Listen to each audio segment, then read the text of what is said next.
بچه‌ک ما سلامت کنم. کم سمالاباد حاضرش در ناحیه نورآباد. فابریکای شیری آوارید که ماشین ازی دو ماشین از خونه بیاد در دورین در فروشون بگیم. خیلی سه کسای برمی صبر واردیم. دوستان عزیز به همه شما سلام. من به شما توصیه میتونم که داروهای گیاهی، البته در اینجا سیاه دانه، روغن سیاه دانه 99 درد دوای این پیغمبرمون محمد صلی الله علیه و سلم گفتند. و دوستان عزیز این برادران تاجیکی ما حجامه برای همه دردمندها، خداوند بزرگ یکم جای شما درد نکند، برادران ما حجامه میکنند و همین رقم های تلفن زنگ میزنید، معلومات پورا رو با شما میفهمونند. باقی تنصحت و خانه آباد باشید. سلام به کل همه هموطنان، برادران، کل پادپیسچیکان و کل قدردانان ما. دوستان عزیز میگه تا پای آدم نسوزه لبی آب نمیدوه. همین برادرای عزیز ما چقدر سخته دارن، چقدر عذاب دارن، چقدر مشقت دارن که کوفته ما را یافتیم. باور میکنین یک وقت میشه که دو روز سه روز من خدمت نمیوم، یکی میو چخل ما را ای سخته دل شونه ما را کوفته یافتین. اینجا اساسا باید سعدی را کوفته استفاده، سعدی یوونی را با همراه فخرالدین، با همراه دیگر برادرها اینجا ما برو اومدن. ما راستی 3-4 روز سعدی را کوفتیم، سعدی یوونی را کوفتیم که مقصد اوید به همین کاروای همین کارو رو ببینن، نکیم که از بس که نیافتیم ما مجبور شدیم اومدیم اینا طرفی همین کم سمالاباد ناحیه نورآباد. دوستان عزیز برای همین آدما عذاب دارن و ما را کوفته یافتین، بیاید در این ماه شریف رمضان دستی همدیگه را میگیریم و کمک همدیگه را میگیریم. این دنیا هیچ گپ نیست، این دنیا یک سنجشه. من میتونستم که تلفن ما بکشم و بگم که برادرها ماه رمضان ما استراحت میکنم و ما خو میرم. مقصد نکیم که هممون در امتحان خداوند که هستیم، در ایمینای با در همین ماه در امتحان خداوند که هستیم، بیا کمک یکدیگر دریغ نداریم، برای همدیگر کمک همدیگری ما دریغ نمیداریم. گپ دیگه رفت، ما گپ زیاد کردنی نیستم، برای همدیگر ما در کار رویم. آدم با آدم زنده است، میگفت مادر هر زمان. برای همدیگری زنده ایم، کمک همدیگری را برای یکدیگر دریغ نمیداریم. میریم یک جای ایدههای بیمار خودش میفهمیم. برادرای عزیزی بیماری ما پیش اومدی همین رمضان، همین رمضان در نزد فابریکای شیرین به صدمه دچار میشوند. مقصد در استرویکا کار میکنن تا بگایره شو استرویکا میبروه، یک جای کارش میبروه، ماشین قدیمی های دو ماشین میزنه، یک ماشین 33 را میزنه و یک ماشین دیگر را میزنه. مقصد که تا حاضر کارشون در سودای و در داودای.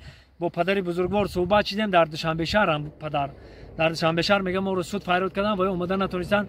مقصد داودای همون سود و پروکرور و مقصد داودای همون ماشینو قطیان. آن برادر ما خودش معیوب شدگی در خرابالا خواب بوده آوردنش اینجا. اینا ما اومدیم با عیادتش ایدهانی خودش همه گپا رو میشنویم. برادرای عزیز باید پیش صحبت میکنیم میریم. اینا دوستان عزیز، اینا دلشاد جان برادر ما که در آوار دچار شده کو کجا چیه پوچه بستگی نه. انا دوستان عزیز راستی گپ ما در زنگ ها زیاد بر زیاد هم نکیم که همین نفرها ما را به حد بسیاری بعد زنگ زدن. میدونم اپاشون بود، خواهرشون بود، به حد بسیاری زنگ زدن، هر ساعت زنگ زدن که التماس اگر برای حالی ما با خواهرشون التماس یاردم کنین، گفتن ما گفتم خیلی رحم دور وجود ما چخیر میریم دوشنبه ده باشه. گفت او تمام دوشنبه ده بیا اقلا او تمام بینیم مصفیده. گفتم دوشنبه فریاد کردگان هم قدیم ملیسا و سود و هموای. ما راستی گفتم خیلی هر چی بود اومدیم ناحیه نورآباد. اینا مادر عزیز من در اینجا نشستن، اینا برادرمون دلشاد جان که هم زندگی همین خونه را هم دلشاد جان پیش میبردن. اینا مادر جان چی گفتن اینا بگین. برادرای خیرخواه هستن، ان شاء الله که کمک خشونه دریغ نمیدارن. شما را همین مقصد همین وضعیتی که شما ولت دیدین همین وضعیت شما را میبرن. چی پروژه میدین شما، چه حال دارین که حالتان ما با خبر شین. من برای این بچه‌ام همین قصه دارم بار 20 دارم. حاجی های عزیز دادرانی عزیز اینا ما را میخرن بپشن خیلی همین دو بچه دیگه هیچ ندارم. اوشی این ولید همونجا دم. اون بچه تان معیوبه یا؟ نه معیوبه. این خیلی همین ای کار اومدم خیلی بفره بود خوش بود میدونم. خیلی همین کار کار شویدن. دو ماشین همین خیلی زده. بخی. پو حقش ما این هیچی نداره. من یک خونه بیاد در داریم در فروش موندیم. خیلی سه کسای برمی سبر واردیم. قرض فرض کرد. خیلی سه نفر او در اون ماشین بده نه که در ماشین؟ او در ماشین با او اوپل خیلی اینه تاکسی خودش. خیلی ماشینی جزیر بود. خیلی خدوانی دمی.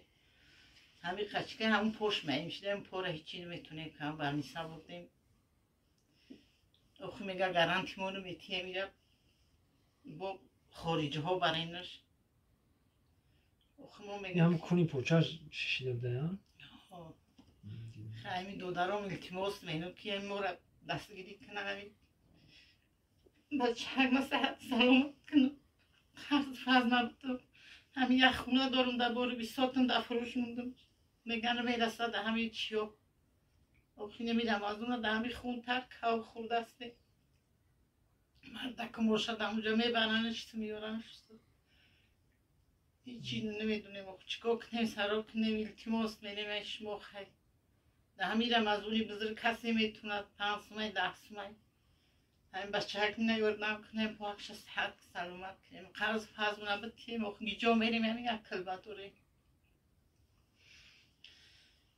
کسی که مورم تا دستگیری می نیوردم میکنه خداوند تو نگهبون شو باشد همون مهاجرا را ساق سلمه و پیش پدر و مادر زن گلکشون بیاره خیرشون است قبول بگردونه همین بچه هنگ کنه دستگیری کنه که در قامت نه کاملا دو در هیچی نداره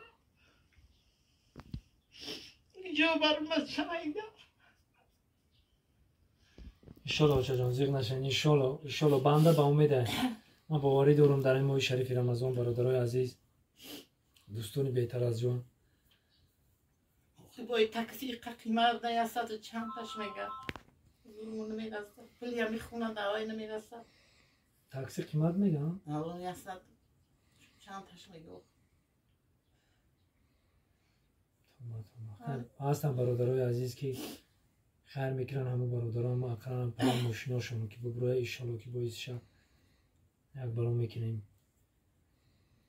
خیلی نختون دیده استیم برادرای عزیز اینجا یک کریستانه با فکر میخونه یارم در این که من نمیدونم کی میخره که اینجا قشلاقی لنگر نمیشتم مقصد خونهشون در شهر میشید باید اگر میشید در این قشلاق خیلی خداوند بزرگای انشالله که برادرای عزیز برادرای دست بخیر ما با امید شماییم همین خوله را همین دلشو جانا همون برادره که در دوشنبه مقصد کار و براش سود کشیده حوزی همین بلا همین غم و اندو رها میکنیم همه کسی یک جویا البته با دستگیری شما زنده باشید پناه همه شما به خدا